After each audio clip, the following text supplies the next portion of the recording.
mapagpalang araw po sa ating lahat. Ako po si Junela Bianca Diagira. Ito po ang ating Day 116 Devotion para sa ating 365 Daily Devotion na pinamagatang Paano makaalis sa pagiging stagnant Christian. Sabi po dito, yung concept na at ang topic po ngayon ay filled with the Holy Spirit. Sabi po dito, being filled with the Holy Spirit refers to an event subsequent to conversation where a believer experiences a fresh empowerment from the Holy Spirit. This may lead to greater love for God, increased victory over sin, boldness in ministry, and sometimes the receiving of new spiritual gifts. While every believer has the Holy Spirit from the moment of salvation. Sabi po dito sa Romans chapter 8 verse 9, the feeling of the Spirit is something we're commanded to continually seek. Sabi po sa Ephesians chapter 5 verse 18, it's not about getting more of the Spirit, but the Spirit getting more of us. At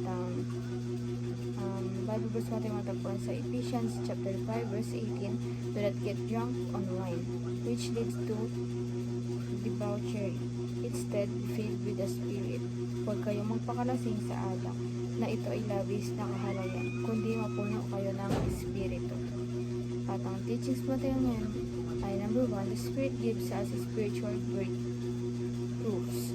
Ito po, yung spiritual binibigyan tayo nito na parang talaga tayo na huwag tayo maging stagnant na parang ganun lang tayo, parang nandun lang tayo sa may comfort zone natin. Kailangan nag-explore tayo, nag-evolve din tayo lang, parang day by day kailangan matami tayo natutunan, kailangan may mga panibagong teachings tayo na nabasa, natutunan, diba, na isinasagawa natin, kasi yun yung trabaho ng Espiritu sa atin na mas papalalimin pa yung connection natin sa ating Panginoon. Number 2 po, the Spirit guides us to become more like Jesus. Ito rin po, ang Espiritu po kasi kaya po nandiyan sa atin para maging katulad ng ating Panginoon. The way we act, the way we talk, the way we communicate to others. Ganun ang plano talaga. Ganun ang gustong iparating sa atin ng Santong Espiritu. Kasi na sa ating buhay na gusto niya maging katulad tayo ng ating Panginoon. Kasi ang gawa ng Panginoon, ang gusto niya maging gawain natin, at kung paano kumiri sa ating Panginoon, gusto niya ganun rin tayo. At saka gusto niya yun yung maging guide natin sa pang-araw-araw kung buhay natin, diba? Kung anong meron ating Panginoon, gusto niya maging like Christ tayo. Number 3 po, the Spirit leads us to a greater, higher, and deeper love and commitment to God. Diba? Ang dami niyang gustong iparating sa atin. Gusto niya maging greater, maging higher and deeper love commitment ng tayo sa ating Panginoon. Kailangan mas malalim, mas greater, kumbaga mas maging best version tayo ng ating day by day sa ating Panginoon. Kailangan yung sarili natin, kailangan lagi natin ibigay natin yung best version natin sa ating Panginoon. Hindi niya deserve ng parang ito lang hindi niya deserve na maging stagnant Christian lang tayo. Kailangan nag-evolve, nag-transform tayo into a better version para sa ating Panginoon. Kasi gusto nga, diba, maging greater, higher, and deeper yung commitment natin sa Panginoon. Lalo yung pagmamahal natin sa Kanya. Kailangan maging deeper yun lalo. Kasi, di bali ng, tawag dito. Kasi, pag binalo mo ang ating Panginoon, grabe yung balik niya para sa atin, diba?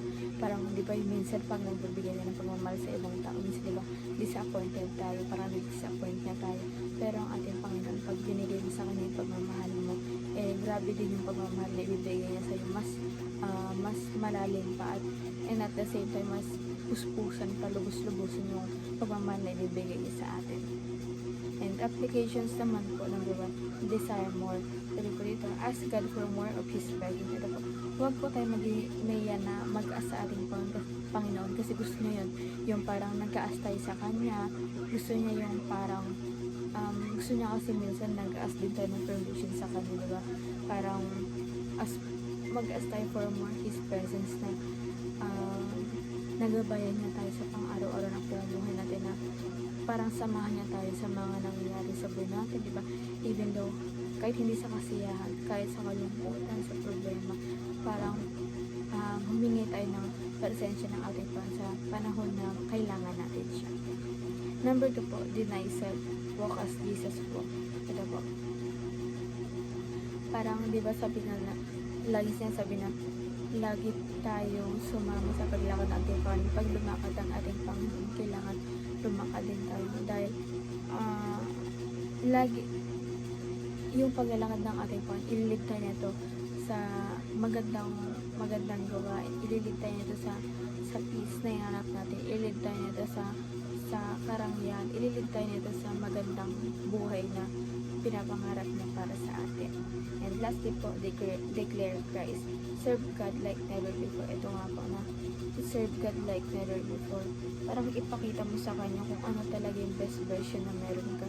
And kasi deserve niya yung pag servan mo siya na parang mo rin sa ating Panginoon. I-surprise mo rin siya na parang kunwari ngayon parang feel mo parang na mo sa ating Panginoon, parang disappoint mo siya.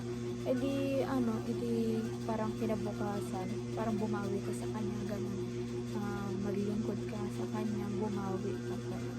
Hindi naman po ang devotion ng araw. Sana pag natutunan kayo at huwag itong kalimutan na i-share sa ating mga mahal sa buhay, and God bless po sa ating lahat.